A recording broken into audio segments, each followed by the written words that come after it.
ನೋಡಿ ಈಗ ಬೆಳಗಾವಿ ಜನ ಏನು ಹೇಳ್ತಾರೆ ಅದನ್ನು ಕೂಡ ನಾವು ಕೇಳ್ತಾ ಹೋಗೋಣ. ಶ್ರೀಧರ್ ಜಾಯ್ನ್ ಆಗ್ತಿದ್ದಾರೆ. ಶ್ರೀಧರ್, ಈಗ 58 ನಿಮಿಷಗಳ ಭಾಷಣ ಓದಿದ್ದಾರೆ ನಿರ್ಮಲಾ ಸೀತಾರಾಮನ್ ಅವರು. ಬೆಳಗಾವಿ ಮಂದಿ ಏನ್ ಹೇಳ್ತಾರೆ, ತಮ್ಮ ಹಿಂದೆ ರೈತ ಮುಖಂಡರು ಕೂಡ ಇದ್ದಾರೆ. ರೈತರು ಬಹಳ ಒಂದು ರೀತಿ ಆಶಾಭಾವನೆಯಲ್ಲಿ ಇರುವಂತಹ ಯೋಜನೆಗಳನ್ನಾದ್ರೂ ಕೂಡ ಪರಿಣಾಮಕಾರಿಯಾಗಿ ಜಾರಿ ಮಾಡ್ತಾರೆ ಅಂತ ಹೇಳಿ. ಓವರ್ ಆಲ್ ಇವತ್ತಿನ ಬಜೆಟ್ನ ಬಗ್ಗೆ ಬೆಳಗಾವಿ ಜನರ ಅಭಿಪ್ರಾಯ ಹೇಗಿದೆ ಶ್ರೀಧರ್?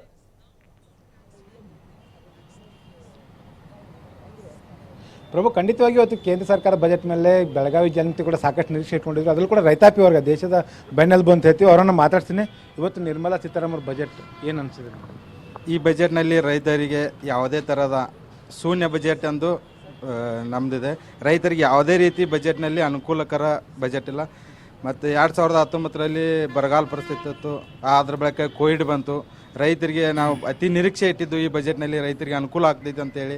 ಯಾವುದೇ ಥರ ನಮ್ಮ ರೈತರಿಗೆ, ಸಣ್ಣ ರೈತರಿಗೆ ಅಥವಾ ಮಧ್ಯಮ ರೈತರಿಗೆ ಯಾವುದೇ ಥರ ಅನುಕೂಲತೆ ಬಜೆಟ್ನಲ್ಲಿ ಕಾಣಿಸಿಕೊಂಡಲ್ಲ. ಇದೊಂಥರ ಎಲೆಕ್ಷನ್ ಬಜೆಟೇ ಆಗಿದೆ. ನಾವು 90% ರೈತರಿಗೆ ಅನುಕೂಲ ಆಗುವಂಥ ಬಜೆಟ್ ಮಾಡ್ತಾವ ಅಂತ ತಿಳ್ಕೊಂಡಿದ್ವಿ. ಬರಗಾಲ ಪರಿಸ್ಥಿತಿಯಲ್ಲಿ ಯಾವುದೇ ಥರ ಈ ವರ್ಷ ಬರಗಾಲ ಇದೆ. ಯಾವುದೇ ಥರ ಬರಗಾಲದ ಪರಿಹಾರ ಬಂದಿಲ್ಲ ಇನ್ನೂ ತನಕ ರೈತರಿಗೆ. ರೈತರು ಯಾವ ಥರ ಜೀವನ ಮಾಡ್ಬೇಕು ಅನ್ನೋದು ಗೊತ್ತಿಲ್ಲ. ಇವರಿಗೆ ದೇಶದ ಬೆನ್ನೆಲುಬು ಅಂತಾರೆ ರೈತರು. ರೈತರಿಗೆ ಯಾವುದೇ ಥರದ ಅನುಕೂಲತೆಯೇ ಇಲ್ಲ ಈ ಬಜೆಟ್ನಲ್ಲಿ. ಪ್ರಭು, ಇನ್ನಷ್ಟು ರೈತ ಮಹಿಳೆಯರು ಅವ್ರಿಗೆ ಕೇಳೋಣ. ಮೇಡಮ್, ಇವತ್ತೇನು ನಿರೀಕ್ಷೆ ಇಟ್ಕೊಂಡಿದ್ದೀರಿ ಬಜೆಟ್? ಸರ್, ತುಂಬಾ ನಿರೀಕ್ಷೆ ಇತ್ತು ಇವತ್ತಿನ ಬಜೆಟ್. ಅದು ಅಲ್ಲದೆ ಒಬ್ರು ಹೆಣ್ಮಗಳು 6ನೇ ಬಜೆಟ್ನ ಮನ್ನಣೆ ಮಾಡ್ತಾ ಇದ್ದಾರೆ ನಿರ್ಮಲಾ ಸೀತಾರಾಮನ್ ಅವರು ಅಂತ ಹೇಳ್ಬಿಟ್ಟು. ಆದರೆ ನೋಡಿ, ಇವತ್ತಿನ ತನಕ ಮಹಿಳೆಯರಿಗೆ ಕೊಡಬೇಕಾಗಿರುವಂತಹ ಅವ್ರನ್ನ ಎತ್ತಿ ಹಿಡಿಯುವಂಥ ಕೆಲಸ ಈ ಬಜೆಟ್ನಲ್ಲಿ ಆಗಿಲ್ಲ. ಅದು ಶೂನ್ಯವಾಗಿದೆ. ಇದನ್ನ ನಾವು ತೀವ್ರವಾಗಿ ಖಂಡಿಸ್ತೀವಿ.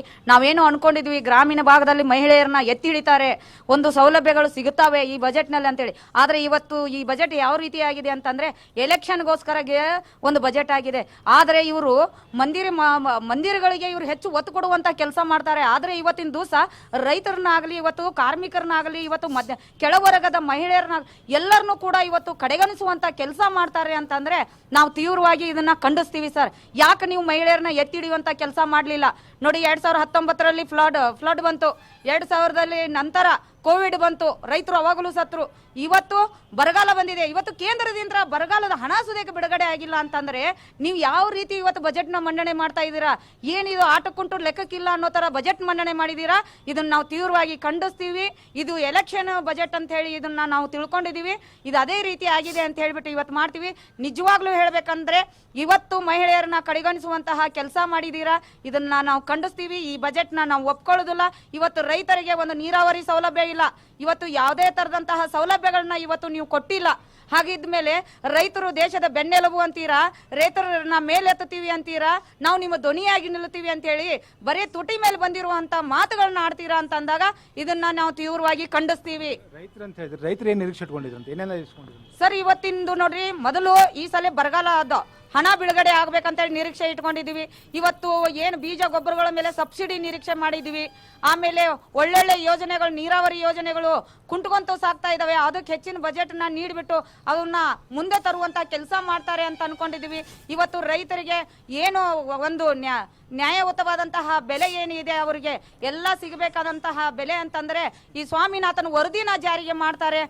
ಎಲ್ಲಾ ಬೆಳೆಗಳಿಗೆ ವೈಜ್ಞಾನಿಕ ಬೆಲೆ ಕೊಡ್ತಾರೆ ಅಂತ ಹೇಳಿ ನಾವು ನಿರೀಕ್ಷೆ ಮಾಡಿದ್ವಿ. ಇವತ್ತು ಅದೆಲ್ಲ ನಿರೀಕ್ಷೆಗಳು ಕೂಡ ಈ ಕೇಂದ್ರ ಸರ್ಕಾರದಿಂದ ಈ ಬಜೆಟ್ ನಲ್ಲಿ ಹುಷಿಯಾಗಿದೆ ಅಂತ ಹೇಳಿ ನಾವು ವ್ಯಕ್ತಪಡಿಸ್ತೀವಿ. ಇವತ್ತಿನ ಬಜೆಟ್ 0 ಅಂತ ಹೇಳಿ ನಾವು ಕನ್ಸಿಡರ್ ಮಾಡ್ತೀವಿ. ಮೇಡಮ್, ಮಧ್ಯಮ ವರ್ಗ, ಬಡವರ್ಗ, ಮಹಿಳೆಯರು ಈ ಬೆಲೆ ಏರಿಕೆ ಬಹಳ ಸಮಸ್ಯೆ ಆಗಿದೆ. ಇದರಿಂದ ಏನಾದ್ರು ಸ್ವಲ್ಪ ನಿಮ್ಗೆ ರಿಲ್ಯಾಕ್ಸ್ ಅನ್ಸಿದ್ಯಾ? ಬಜೆಟ್ ಏನೂ ರಿಲ್ಯಾಕ್ಸ್ ಅನ್ಸಿಲ್ಲ ಸರ್. ಎಲ್ಲ ಬರೀ ಗ್ಯಾಸ್ ಸಿಲಿಂಡರ್ ಬೆಲೆ ಜಾಸ್ತಿ ಮಾಡಿದ್ದಾರೆ. ಮತ್ತು ಬೇಳೆ, ದಿನಸೆ ಕಾಳು ಎಲ್ಲ ಥರ ಒಟ್ಟ ಯಾವುದರಲ್ಲೂ ಜಾಸ್ತಿ. ಮತ್ತು ನಾವು ಬಡವರು ದುಡ್ಕೊಂಡು ತಿನ್ನಬೇಕು. ಮತ್ತು ಉದ್ಯೋಗ ಖಾತ್ರಿಯಲ್ಲಿ ನಮಗೆ ಪೇಮೆಂಟ್ ವಾರ ಕ್ಲಿಯರ್ ಆಗ್ತಾ ಇಲ್ಲ. ಮತ್ತು ನಮ್ಮ ಮಕ್ಕಳ ಸ್ಕೂಲ್ ಫೀಸ್ ಹೇಗೆ ಕಟ್ಬೇಕು ಸರ್? ನಾವು ಎಲ್ಲದರಲ್ಲಿ 0. ಉದ್ಯೋಗ ಖಾತ್ರಿದ ಸಮಸ್ಯೆ ಇದೆ. ಹಾಂ, ಅದು ಇದೆ ಸರ್. 3 ತಿಂಗಳಿಗೆ ಪೇಮೆಂಟ್ ಮಾಡ್ತಾರೆ. ನಮ್ದು ಪೇಮೆಂಟ್ ಸರಿಯಾಗಿ ಒಟ್ಟ ಬರಂಗಿಲ್ಲ ರೀ ಅದು. ಪ್ರಭು, ಇದು ಏನಂದ್ರೆ ಬೆಳಗಾವಿಯಲ್ಲಿ ಇರ್ತಕ್ಕಂಥ ಜನರು ಹೇಳುವಂಥ ಮಾತು. ಪ್ರಮುಖವಾಗಿ ಒಂದು ಬಜೆಟ್ನಲ್ಲಿ ಅತಿ ಹೆಚ್ಚು ರೈತರ ನಿರೀಕ್ಷೆ ಇಟ್ಕೊಂಡಿದ್ರು. ಸಾಕಷ್ಟು ಸಂಕಷ್ಟದಲ್ಲಿರ್ತಕ್ಕಂಥ ರೈತರಿಗೆ ಏನು ಈ ಒಂದು ಬಜೆಟ್ನಲ್ಲಿ ಪೂರಕವಾದಂಥ ನೆರವು ಸಿಗುತ್ತೆ. ಜೊತೆಗೆ ಮಹಿಳೆಯರಿಗೆ, ಗ್ರಾಮೀಣ ಪ್ರದೇಶದಲ್ಲಿರ್ತಕ್ಕಂಥ ಸ್ತ್ರೀ ಶಕ್ತಿಗಳಿದ್ದಾವೆ, ಅದನ್ನು ಇನ್ನಷ್ಟು ಸಬಲೀಕರಣಗೊಳಿಸುವಂಥ ಕೆಲಸ ಈ ಬಜೆಟ್ನಲ್ಲಿ ಆಗುತ್ತೆ ಅಂದ್ಕೊಂಡಿದ್ವಿ. ಇದೆಲ್ಲವೂ ಕೂಡ ಬಜೆಟಿನ ಜನಸಾಮಾನ್ಯರು ಮತ್ತು ಮಧ್ಯಮ ವರ್ಗದವರಿಗೆ ಇದೊಂದು ಶೂನ್ಯ ಬಜೆಟ್, ಕೇವಲ ಇದೊಂದು ಚುನಾವಣಾ ಬಜೆಟ್ ಅನ್ನುವಂಥ ಮಾತನ್ನು ಏನು ಬೆಳಗಾವಿ ಜನರು ಹೇಳ್ತಾ ಇದ್ದಾರೆ. ಪ್ರಭು, ಶ್ರೀಧರ್, ಈಗ ಸಾಮಾನ್ಯವಾಗಿ ಮಧ್ಯಂತರ ಬಜೆಟ್ ಅಂತ ಅಂದಾಗ ಹೇಳಿಕೊಳ್ಳುವಂಥ ನಿರೀಕ್ಷೆಗಳನ್ನ ಇಟ್ಕೊಳ್ಬಾರ್ದು ಅನ್ನೋದನ್ನ ಕೂಡ ಹೇಳ್ತಾರೆ. ಬಟ್ ಎಲ್ಲೋ ಒಂದು ಕಡೆಯಲ್ಲಿ ಸರ್ಕಾರದ ಮುಂದಿನ ದೃಷ್ಟಿಕೋನಗಳು ಏನಿರುತ್ತೆ, ಮುಂದಿನ ನಿರ್ಧಾರಗಳಿಗೇನಿರುತ್ತೆ, ಇರುವಂಥ ಯೋಜನೆಯನ್ನ ಬಲ ತುಂಬುವಂಥ ಕೆಲಸವನ್ನಾದರೂ ಮಾಡ್ತಾರೆ ಅನ್ನೋದೊಂದು ನಂಬಿಕೆ. ಸಹಜವಾಗಿ ಬಜೆಟ್ ಅಂತ ಅಂದರೆ ಸಾಮಾನ್ಯ ಜನರಿಗೆ ಏನು ಮಾಡೋದು, ಇದನ್ನೇ ಅನ್ಕೊಳ್ಳೋದು. ಬಟ್ ಇಲ್ಲಿ ಏನು ಮಾಡಿದ್ವಿ, ಏನಾಗಿತ್ತು, ಏನಾಗಬಹುದು, ಇದನ್ನು ಬಿಟ್ಟರೆ ಈ ಬಜೆಟ್ನಲ್ಲಿ ಇನ್ನೇನು ಇಲ್ಲ, ಉಪ್ಪು ಹುಳಿ ಖಾರ. ಸೊ ಇದಕ್ಕೆ ಸಂಬಂಧಪಟ್ಟಂತೆ ಯಾವ ಥರದ ಅಸಮಾಧಾನ ಇದೆ? ಕೇವಲ ಲೋಕಸಭಾ ಚುನಾವಣೆ ಇರುವಂಥ ಹಿನ್ನೆಲೆಯಲ್ಲಿ ರಾಮ ಮಂದಿರ ಮತ್ತು ದೇವಸ್ಥಾನಗಳ ವಿಚಾರಕ್ಕೆ ಸಂಬಂಧಪಟ್ಟಂತೆ ಅಭಿವೃದ್ಧಿ ಆಗ್ತಾ ಇದೆ, ಪ್ರವಾಸೋದ್ಯಮ ಹೆಚ್ಚಾಗ್ತಾ ಇದೆ ಅನ್ನೋದನ್ನ ಮೇಯ್ನ್ ಆಗಿ ಕಾನ್ಸಂಟ್ರೇಷನ್ ಮಾಡಿ ಹೇಳಿದ್ರಿಂದ ಏನು ಹೇಳ್ತಾರೆ ಜನ?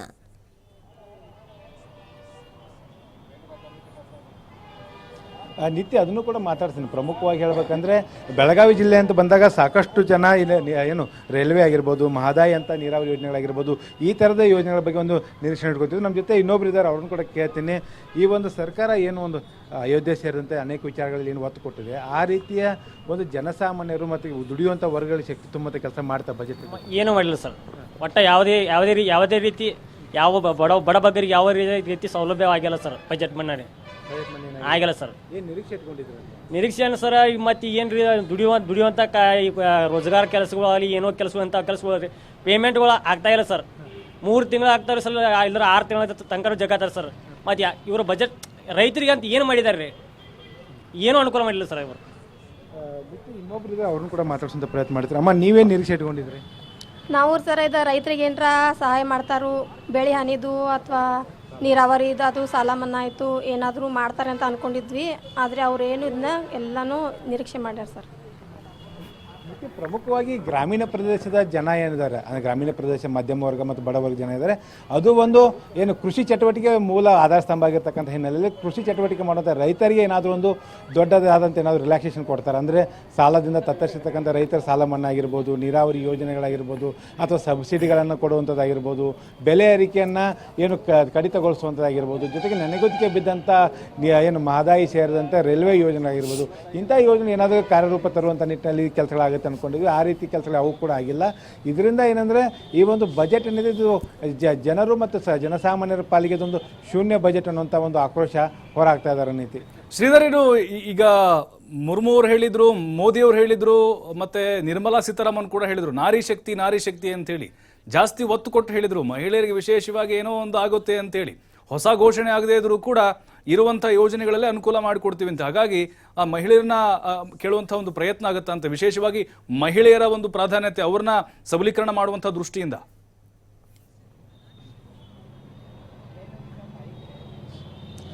ಖಂಡಿತವಾಗಿ ಪ್ರಭು, ಮಹಿಳೆಯರಿಗೆ ಕೇಳ್ತೀನಿ, ಅವ್ರನ್ನೂ ಕೂಡ ಮಾತಾಡಿಸ್ತೀನಿ.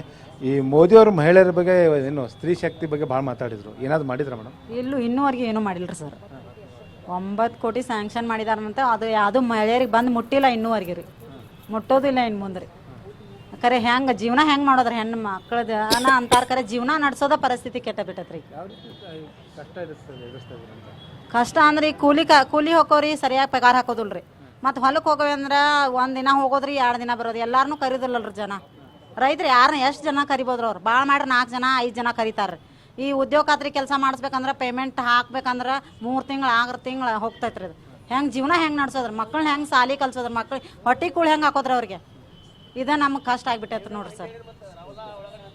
ಪ್ರಭು, ಇದು ಏನಂದರೆ ಪ್ರಮುಖವಾಗಿ ಗ್ರಾಮೀಣ ಪ್ರದೇಶದ ಜನರ ಬದುಕಿನ ಆ ಒಂದು ಅವರ ಬದುಕು ನರಕ ಯಾತನೆಯಲ್ಲಿರ್ತಕ್ಕಂಥದ್ದು. ಈ ಸರ್ಕಾರ ಮಂಡಿಸುವಂಥ ಬಜೆಟ್ನಲ್ಲಿ ಏನಾದರೂ ಒಂದು ಆರ್ಥಿಕ ನೆರವು ಸಿಗುತ್ತೆ, ಜೊತೆಗೆ ಬೆಲೆ ಏರಿಕೆಯಿಂದ ತತ್ತರಿಸ್ತಾ ಇದ್ದಾರೋ ಅದರಿಂದ ಏನಾದರೂ ಒಂದು ದೊಡ್ಡ ಒಂದು ರಿಲ್ಯಾಕ್ಸೇಷನ್. ಅದು ಪ್ರಮುಖವಾಗಿ ಕೇಂದ್ರ ಸರ್ಕಾರ ಬಜೆಟ್ ಅಂದರೆ ಸಾಮಾನ್ಯವಾಗಿ ಪೆಟ್ರೋಲ್, ಡೀಸೆಲ್, ಗ್ಯಾಸ್ ಸೇರಿದಂತೆ ದಿನಸಿ ವಸ್ತುಗಳು ಸೇರಿದಂತೆ ಎಲ್ಲವೂ ಕೂಡ ಕಡಿತ ಆಗುತ್ತೆ, ಭಾಳ ಪ್ರಮಾಣದಲ್ಲಿ ಒಂದು ಅನುಕೂಲ ಆಗುತ್ತೆ ಅಂತ ನಿರೀಕ್ಷೆಗಳನ್ನು ಜನರು ಇಟ್ಕೊಂಡಿರ್ತಾರೆ. ಅದೆಲ್ಲವೂ ಕೂಡ ಖುಷಿಯಾಗಿದೆ ಅನ್ನುವಂಥ ಮಾತನ್ನು ಜನರು ಹೇಳ್ತಾ ಇದ್ದಾರೆ. ಓಕೆ, ಥ್ಯಾಂಕ್ ಯು ಶ್ರೀಧರ್ ತಮ್ಮೆಲ್ಲ ಮಾಹಿತಿಗಾಗಿ. ನೀತಿ, ಅಲ್ಲಿ ಮಹಿಳೆಯರು ಹೇಳ್ತಿದ್ರು, ರೈತ ಹೋರಾಟಗಾರರು ಹೇಳ್ತಾ ಇದ್ರು, ಏನು ಹೊಸ ಘೋಷಣೆ ಆಗದೆ ಆದ್ರೂ ಗೊತ್ತಿದೆ ಈಗ ಮಧ್ಯಂತರ ಬಜೆಟ್ ಅಂದ್ರೆ ಹಂಗೇನು ಆಗಲ್ಲ ಅಂತ ಹೇಳಿ. ನಿರೀಕ್ಷೆ ಅಂತ ಅಲ್ಲ, ಬೆಲೆ ಏರಿಕೆ ಇಳಿಕೆ ಆದ್ರೂ ಆಗುತ್ತೆ ಅಂತ ಹೇಳಿ. ಈಗ ಸಿಲಿಂಡರ್ 18 ರೂಪಾಯಿ, ಕಮರ್ಷಿಯಲ್ 18 ರೂಪಾಯಿ, ಇವತ್ತೇ ಜಾಸ್ತಿ ಮಾಡಿದ್ರೆ ಇವತ್ತೇ ಬಜೆಟ್ ಘೋಷಣೆ. ಹಾಗಾಗಿ ತೈಲ ಬೆಲೆ ಆದ್ರೆ ಇಳಿಕೆ ಆಗುತ್ತೆ, ದಿನ ಬಳಕೆಗಳ ವಸ್ತುಗಳಾದ ಅಥವಾ ಬೇರೆ ಬೇರೆ ವಸ್ತುಗಳು ಇಳಿಕೆ. कि लोग खुद कमा के खान जोगे भी नहीं है, सरकार को राशन देना पैंदा है ते वो अन्नदाता जिहड़े इस राशन का इंतजाम करता है, खास तौर पर पंजाब का किसान जिहड़ा सब तो वध योगदान देंदा है, उन्हां वास्ते कुछ नहीं। ਸੋ ਨਾ ਕਿਸਾਨ ਵਾਸਤੇ ਕੁਝ ਅੱਛਾ ਔਰਤਾਂ ਦੀ ਬਹੁਤ ਵੱਡੀਆਂ ਵੱਡੀਆਂ ਗੱਲਾਂ ਪਰ ਜਿਵੇਂ ਖੋਖਲਾ ਉਹ 33% ਰਿਜ਼ਰਵੇਸ਼ਨ ਸੀ ਜਿੰਨੀ ਵੱਡੀ ਬਹੁਮਤ ਦੇ ਨਾਲ ਕਹਿੰਦੇ ਵੀ ਅਸੀਂ ਅਗਲੇ 2 ਸਾਲ ਦੇ ਅੰਦਰ ਜਾਂ ਅਗਲੇ ਇਲੈਕਸ਼ਨ ਤੇ ਜਾਂ 2 ਸਾਲ ਦੇ ਅੰਦਰ ਰਿਜ਼ਰਵੇਸ਼ਨ ਆਊਗਾ ਲੇਕਿਨ ਅੱਜ ਤੱਕ ਕੋਈ ਐਕਸਪਾਇਰੀ ਡੇਟ ਹੀ ਨਹੀਂ ਸੈੱਟ ਕੀਤੀ ਵੀ ਇਹਦੇ ਬਾਅਦ ਆਊਗਾ ਸੋ ਕੁਝ ਨਹੀਂ ਪਤਾ ਗੱਲਾਂ ਬਹੁਤ ਸਾਰੀਆਂ ਹੈਗੀਆਂ ਲੇਕਿਨ ਕਿਤੇ ਨਾ ਕਿਤੇ ਮਹਿਸੂਸ ਹੁੰਦਾ ਹੈ ਕਿ ਜ਼ਮੀਨੀ ਹਕੀਕਤ ਜਿਹੜੀ ਅੱਜ ਦੇ ਨੌਜਵਾਨਾਂ ਦੀ ਹੈਗੀ ਕਿਸਾਨਾਂ ਦੀ ਹੈਗੀ ਲੋਕਾਂ ਦੀ ਹੈਗੀ ਤੇ ਇਹ ਸਰਕਾਰ ਜਿਹੜਾ ਇੱਕ ਬੜਾ ਸੁਨਹਿਰੀ ਚਿੱਤਰ ਦਿਖਾ ਰਹੀ ਹੈ ਸਾਹਮਣੇ ਉਹਦੇ ਵਿੱਚ बहुत जमीन आसमान का अंतर हैगा।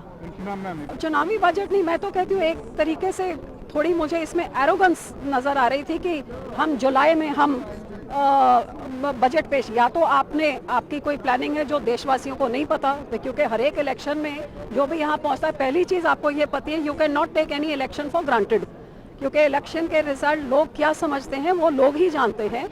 और आज की डेट में आप पहले से ही इतनी एरोगेंटली आप अनाउंस कर रहे हैं कि सही बजट हम जुलाई में करेंगे, तो पता नहीं आपने क्या प्लानिंग करी है और ये आपके पास ये ओवर कॉन्फिडेंस क्यों है ये आप ही जानते हैं। लेकिन मैं ये ज़रूर समझती हूँ कि आज समा था कि 10 साल में जो 2014 में आपने बोला था आप वही चीज़ें निकाल के लोगों को बताएं और उसका वेरवा दें, ना कि आगे के और सपने दिखाएं। मैम आज जो बजट पेश हुआ है ये कहा गया कि विकसित भारत का बजट पेश हुआ है, आप क्या कहेंगे, आपको क्या लगता है? देखिए आज तो मैं उम्मीद कर रही थी कि जो 10 साल पहले आत्मनिर्भर भारत का बजट ऐलान किया गया था और 10 साल पहले जो बोला था कि ये सरकार आएगी तो अच्छे दिन हिंदुस्तानियों के आएंगे, हर एक के खाते में 5 लाख रुपए आ जाएंगे, 2022 तक किसान की आमदन दुगनी हो जाएगी, हर खेत तक पानी आएगा, 5 करोड़ युवा को रोजगार मिल जाएगा। 10 सालों के लंबे समय में उम्मीद तो ये थी कि जो वादे किए थे उनके क्या स्टेटस है आज 10 साल बाद उसकी बात करेंगे, लेकिन अपनी पीठ थपथपा के कि बहुत स्टुपेंडस काम, कमाल का बेमिसाल काम किया है और 25 करोड़ लोगों को पॉवर्टी लाइन से एलिवेट किया है और अगले ही लाइन में आप कह रहे हैं कि 80 करोड़ हिंदुस्तानियों को, मतलब 70% आबादी को आपको राशन देना पड़ रहा है क्योंकि वो खुद कमा के खाने लायक नहीं उनकी हैसियत है। तो ये दोनों कॉन्ट्रडिक्शंस कैसे चलेंगी? आज बताना था कि कितने भारत की पॉपुलेशन 140 करोड़ में से आत्मनिर्भर कितने हो गए हैं, 5 करोड़ में से कितने युवा को आपने नौकरी दे दिया है, 2022 तक आपने 22-24 तक कितने किसानों की आमदन दुगनी हो गई है, कितना नमामि गंगा हो गया है या कितना स्वच्छ भारत हो गया, ये चीज़ों के जवाब देने थे ना। अब आप अगले 5 सालों में हम ये करेंगे, पहले तो पिछले 5 साल को इतना लंबा समय उसका लेखा जोखा दीजिए। सो वो कुछ देखने को नहीं मिला था। हाँ, ये मैं ज़रूर अप्रिशिएट करती हूँ कि कोई इन्होंने, जो मैं उम्मीद कर रही थी कि शायद वोटों की राजनीति के लिए रेवड़ी बांटेंगे, वो बांटने का काम नहीं किया, ये बहुत अच्छा एक फैसला था।